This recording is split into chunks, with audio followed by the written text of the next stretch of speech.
Hello दोस्तों, आज हम बात करेंगे बसोली से लिखे प्रमुख चित्रों के बारे में, जिनका विस्तार से अध्ययन करेंगे कि बसोली से लिखे जो प्रमुख चित्र हैं वो कौन कौन से हैं, जिनके बारे में किसका वर्णन दे रखा है।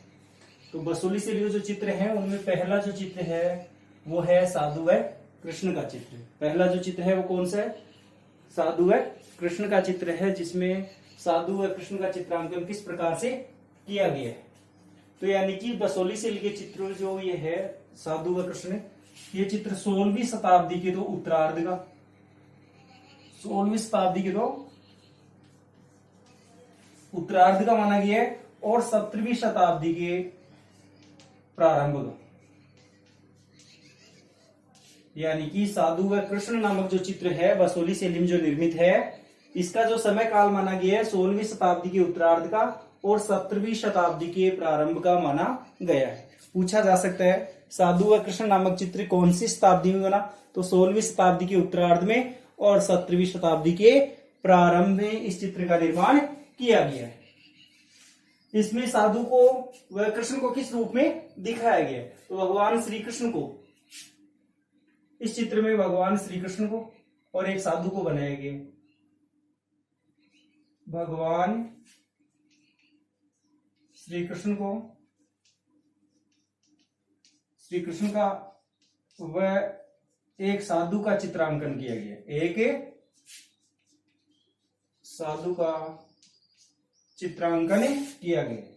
अगर आपसे टिप्पणी पूछी जाए इस चित्र के बारे में तो आप लिख सकते हैं कि साधु व कृष्ण नामक चित्र 16वीं शताब्दी के उत्तरार्ध का व 17वीं शताब्दी के प्रारंभ का माना गया है। इसमें भगवान श्री कृष्ण का व एक साधु का चित्रण किया गया है। भगवान श्री कृष्ण को कैसे रंग में दिखाया गया है? नीले रंग में। भगवान श्री कृष्ण को नीले रंग में दिखाया गया है, जो किसका रंग माना गया है? यानी भगवान श्री कृष्ण व एक साधु का चित्रांकन किया गया है। भगवान श्री कृष्ण को नीले रंग में बनाया गया है। जो नीला रंग है ये भगवान विष्णु का माना जाता है। किसका माना जाता है? भगवान विष्णु का माना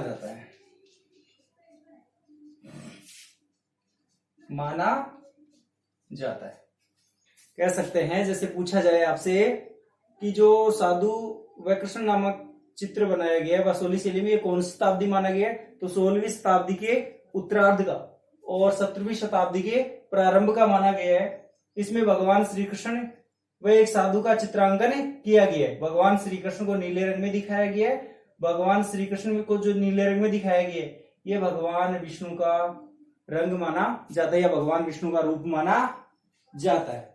ऐसा आप लोग इसके अंदर लिख सकते हैं। इसके बाद में जो अगला जो चित्र है बसोली शैली का वो है नायक नायिका। बसोली शैली का जो अगला चित्र है नायक नायिका।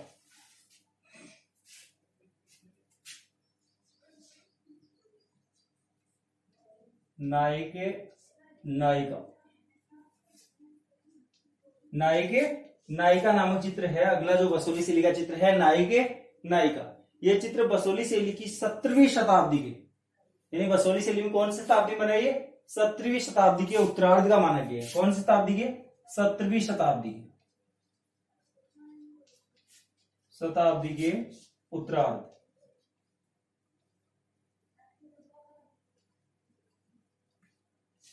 सत्रहवीं शताब्दी के उत्तरार्ध का माना गया है। कौन सा चित्र? नायक नायिका नामक जो चित्र है बसोली शैली का, यह 17वीं शताब्दी के उत्तरार्ध का माना गया है और बसोली शैली में निर्मित चित्र है। इसमें क्या दिखाया गया है? इस चित्र में नायक और नायिका, यानी कि नायक अपनी नायिका से मिलने के लिए घनी अंधेरी रात में, नायक या नायिका कह सकते हैं, नायिका अपने नायक से मिलने के लिए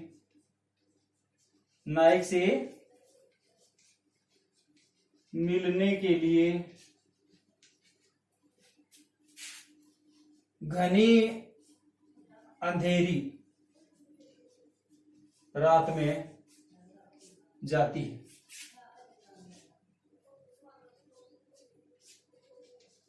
यानी कि नायक नायिका नामक जो चित्र है ये 17वीं शताब्दी के उत्तरार्ध का है। इसमें नायिका अपने नायक से मिलने के लिए घनी अंधेरी रात में जाती है। चित्र के मध्य में नायक व नायिका को बनाया गया है। चित्र का जो मध्य का भाग है इसमें नायक और नायिका का चित्रण किया गया है, चित्र बनाया गया। चित्र के मध्य के भाग में नायक व नायिका को बनाया गया है और नायिका के पार्श्व भाग में नायिका के पार्श्व यानी कि पास में या बगल में कह सकते हैं, नायिका के पार्श्व भाग में यानी बगल में एक हवेली का चित्रांकन किया गया है। किसका चित्रांकन किया गया है? हवेली का चित्रांकन किया गया है। यानी नायक नायिका जो चित्र है इसके बारे में अगर पूछा जाए तो आप लिख सकते हैं कि नायक नायिका नामक जो चित्र है ये 17वीं शताब्दी के उत्तरार्ध में बनाया गया है और इस चित्र में नायिका अपने नायक से मिलने के लिए घनी अंधेरी रात में जाती है। चित्र के मध्य के भाग में नायक व नायिका का चित्रण किया गया है और नायिका के पार्श्व भाग में एक हवेली का भाग भी दिखाया गया है। इसके बाद में अपनी जो अगली शैली है, जो सबसे इंपोर्टेंट शैली है, जिस प्रकार से राजस्थानी शैलियों में कौन सी शैली थी? किशनगढ़ शैली थी। उसी प्रकार पहाड़ी शैली में जो प्रमुख शैली है वो है कांगड़ा शैली। यानी पहाड़ी शैली में या राजस्थानी शैली में कह सकते हैं, राजस्थानी शैली में जो किशनगढ़ शैली का स्थान है वही पहाड़ी शैली में कौन सी शैली का स्थान है? कांगड़ा शैली का स्थान है। सबसे इंपॉर्टेंट पहाड़ी शैली की जो शैली है कांगड़ा शैली, इसके बारे में अध्ययन करते हैं। कांगड़ा शैली का सर्वप्रथम परिचय देखते हैं। सर्वप्रथम कांगड़ा शैली का क्या देखते हैं? परिचय। यानी जो कांगड़ा शैली है ये कहाँ स्थित है? हिमाचल के पश्चिमी भूभाग में, हिमाचल के पश्चिमी भूभाग में, हिमाचल के पश्चिमी भूभाग में स्थित अनेक रियासतों में स्थित अनेक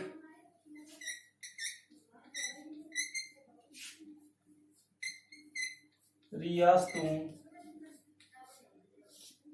यानी कि हिमाचल के पश्चिमी भूभाग में स्थित अनेक रियासतों में कांगड़ा का नाम क्या है? महत्वपूर्ण है।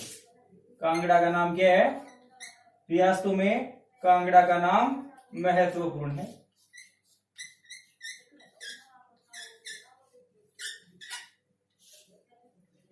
यानी कि हिमाचल जो कांगड़ा शैली है इसका परिचय में देखें तो हिमाचल के पश्चिमी भूभाग में स्थित अनेक रियासतों में कांगड़ा शैली का जो नाम है वो क्या है? महत्वपूर्ण है। और कांगड़ा में जो कांगड़ा शैली है, कांगड़ा में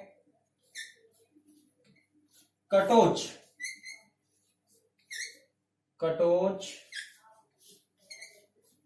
राजवंश का नाम सर्वप्रिय है।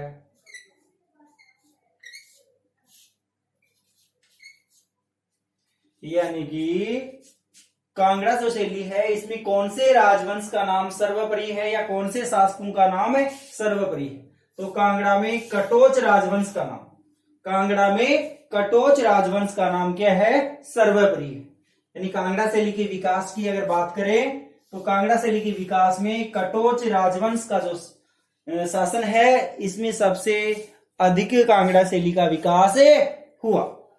यानी कि कटोच राजवंश के समय में कांगड़ा शैली का सर्वाधिक विकास हुआ और इस राजवंश का यानी कटोच राजवंश का जो सर्वश्रेष्ठ राजा था वो था राजा संसार चंद।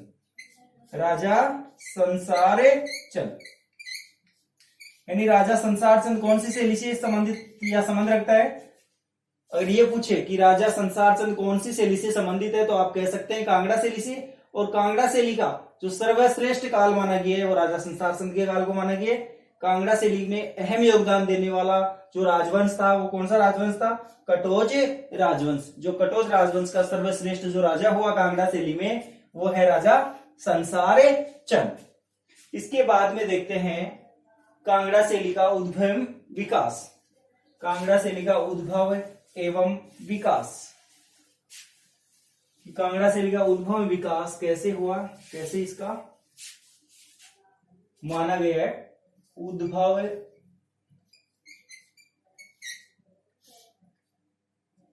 एवं विकास। कांगड़ा शैली का उद्भव एवं विकास। कांगड़ा शैली का उद्भव एवं विकास के बारे में अगर बात करें तो कांगड़ा शैली के विकास में कांगड़ा के शासक घमंड चंद का विशेष योगदान है। यानी कांगड़ा शैली के उद्भव एवं विकास में कांगड़ा का जो शासक है, कांगड़ा का शासक है, कांगड़ा का शासक घमंड चंद,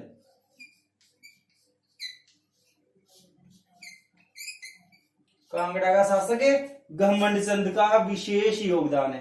यानी कांगड़ा शैली के उद्भव विकास में कांगड़ा का जो राजा है या शासक है जिसका नाम है घमंड चंद, जिसका विशेष योगदान है, जिसका जो समय है 1751 से 1751 ईस्वी से 1774 ईस्वी तक। इस समय में कांगड़ा शैली का विकास काफी अधिक हुआ और विकास के संदर्भ में अगर बात करें तो कांगड़ा का शासक घमंड चंद है जिसका शासनकाल 1751 से 1774 माना गया है। कांगड़ा शैली के विकास एवं उद्भव में घमंड चंद की अहम भूमिका थी।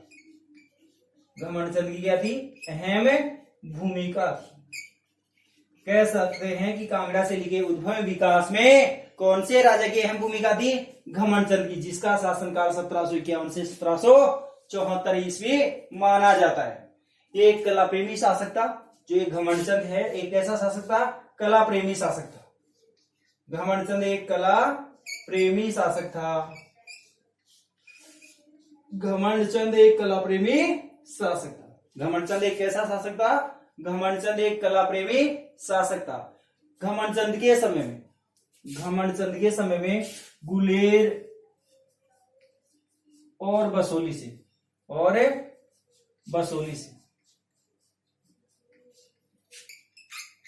अनेक चित्रकार कांगड़ा आए। यानी कौन से राजा के समय में गुलेर व बसोली से अनेक चित्रकार कांगड़ा आए? तो राजा घमंड चंद के समय में गुलेर व बसोली से अनेक चित्रकार कांगड़ा आए। इसके संदर्भ में कला विद्वान था एक जिसने कहा था डॉक्टर वाचस्पति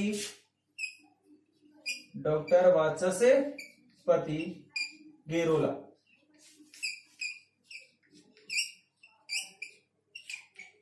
डॉक्टर वाचस्पति गेरोला एक कला विद्वान था जिसने कांगड़ा के चित्रों के बारे में कुछ शब्द ऐसे कहे, यानी कि उन्होंने कहा कांगड़ा शैली के चित्र, कांगड़ा शैली के चित्र भित्ति चित्रों के, कांगड़ा शैली के चित्र भित्ति चित्रों के छोटे रूप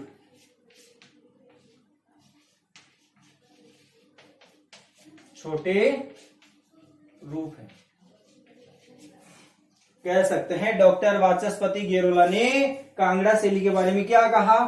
कांगड़ा शैली के चित्र भित्ति चित्रों के क्या हैं? छोटे रूप है। कांगड़ा शैली के चित्र भित्ति चित्रों के छोटे रूप हैं, ऐसा किसने कहा? तो आप बता सकते हैं कि ऐसा डॉक्टर वाचस्पति गेरोला ने कांगड़ा चित्रों के बारे में कहा। इसके बाद में कांगड़ा शैली का जो स्वर्ण काल माना जाता है वो किसके शासनकाल को माना गया है? कांगड़ा शैली का स्वर्ण काल। ऐसा काल है कांगड़ा शैली का स्वर्ण काल। कांगड़ा शैली का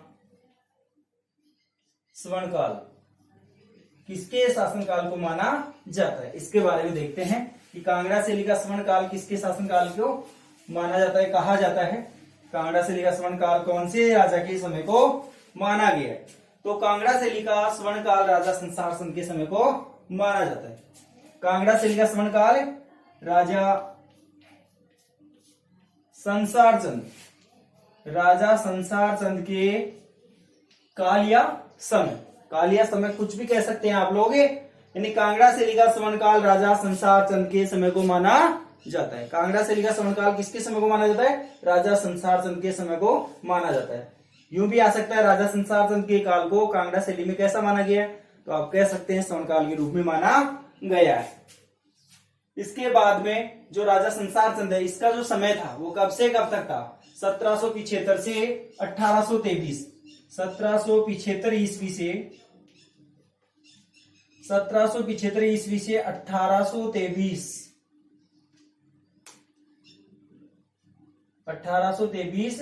ईस्वी तक, 1875 से 1823 ईस्वी तक राजा संसार चंद का समय माना जाता है। राजा संसार चंद कलाओं से विशेष प्रेम रखने वाला राजा, कलाओं से कैसा प्रेम? विशेष।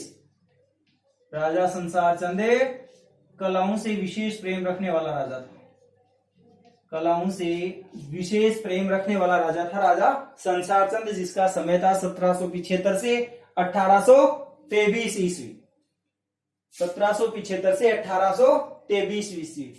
इसीलिए इसकी जो पुष्टि है कि कलाओं को विशेष प्रेम वाला राजा था, इसकी पुष्टि एक अंग्रेज यात्री के द्वारा की जाती है कि राजा संसार चंद कला प्रेमी शासक था। इसकी पुष्टि एक अंग्रेज यात्री जिसका नाम था मूरक्राफ्ट, मूरक्राफ्ट, यानी कि अंग्रेज यात्री मूरक्राफ्ट के द्वारा इसकी पुष्टि की जाती है कि राजा संसार चंद कलाओं से विशेष प्रेम रखता था। यानी कि इसकी पुष्टि किसके द्वारा की जाती है? मूरक्राफ्ट के द्वारा।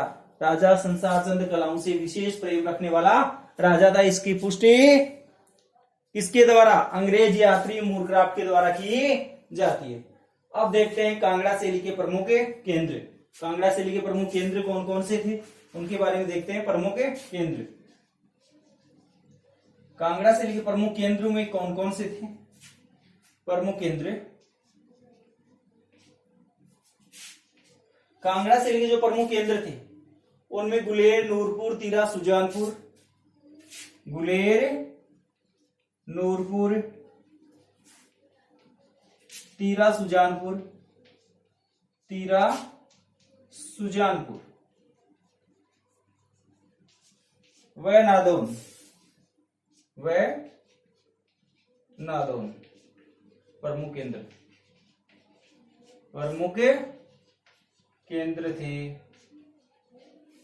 पूछा जा सकता है कांगड़ा शैली के प्रमुख केंद्रों के नाम लिखिए, ऐसा क्वेश्चन आ सकता है। कांगड़ा शैली के प्रमुख केंद्रों के नाम लिखिए, तो आप बता सकते हैं गुलेर, नूरपुर, तीरा, सुजानपुर। गुलेर, नूरपुर, तीरा, सुजानपुर व नादौन कांगड़ा शैली के प्रमुख केंद्र थे। अगर कांगड़ा शैली के प्रमुख केंद्रों के बारे में पूछा जाए तो आप बता सकते हैं गुलेर, नूरपुर, तीरा, सुजानपुर। गुलेर, नूरपुर, तीरा, सुजानपुर कांगड़ा शैली के प्रमुख केंद्र हैं। कांगड़ा शैली के प्रमुख चित्रकार देखते हैं। कांगड़ा शैली के प्रमुख चित्रकार कौन कौन से हैं उनके बारे में देखते हैं। कांगड़ा शैली के प्रमुख चित्रकार, कांगड़ा के प्रमुख चित्रकारों में कौन कौन है? प्रमुख चित्रकार कांगड़ा शैली के प्रमुख चित्रकारों में परखू, फत्तू, कुशाला व नैन सुख। नैन सुख के परिवार का विशेष योगदान है, विशेष योगदान है। अगर आपसे पूछा जाए कि कांगड़ा शैली के चित्रकारों के प्रमुख चित्रकारों के नाम बताइए, तो आप बता सकते हैं परखू, फत्तू, कुशाला आदि कांगड़ा शैली के प्रमुख चित्रकार हैं। लेकिन नैनसुख के परिवार का भी कांगड़ा शैली के चित्रकला के विकास में विशेष योगदान है। कांगड़ा शैली की चित्रकला में विशेष योगदान नैनसुख व नैनसुख के परिवार का भी माना जाता है। अगर आपको वीडियो अच्छा लगे तो इसको सब्सक्राइब व लाइक जरूर करें। धन्यवाद।